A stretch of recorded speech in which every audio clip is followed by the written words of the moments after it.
Hi friends, welcome to my channel Avis tasty talk. ఈరోజు మనం cook చేస్తున్న recipe వచ్చేసి సాంబార్. ముందుగా వెజిటేబుల్స్ని కట్ చేసుకొని పక్కన పెట్టుకోవాలి.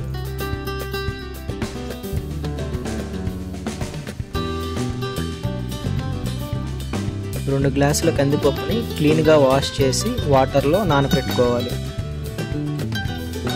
గోరువెచ్చటి నీటిలో కూరగాయలను ఉడికించుకోవాలి.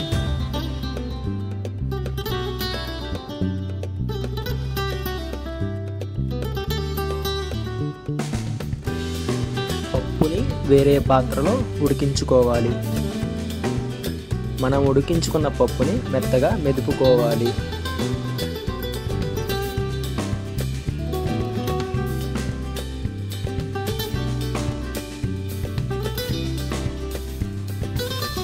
కడాయిలో ఆనియన్స్, మిర్చి, కరివేశ్రీ వేయించుకొని చింతపండు పులుసు పోసుకోవాలి.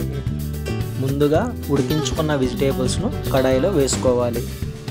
మెదుపుకున్న పప్పును కడాయిలో వేసుకొని కలిదిప్పుకోవాలి. తరువాత తగినంత నీరు పోసుకొని సాంబార్ పొడి వేసి ఉడికించుకోవాలి. 10 నిమిషాల తర్వాత మనం ఎదురు చూస్తున్న sambar ready. Thanks for watching and please like, share and subscribe.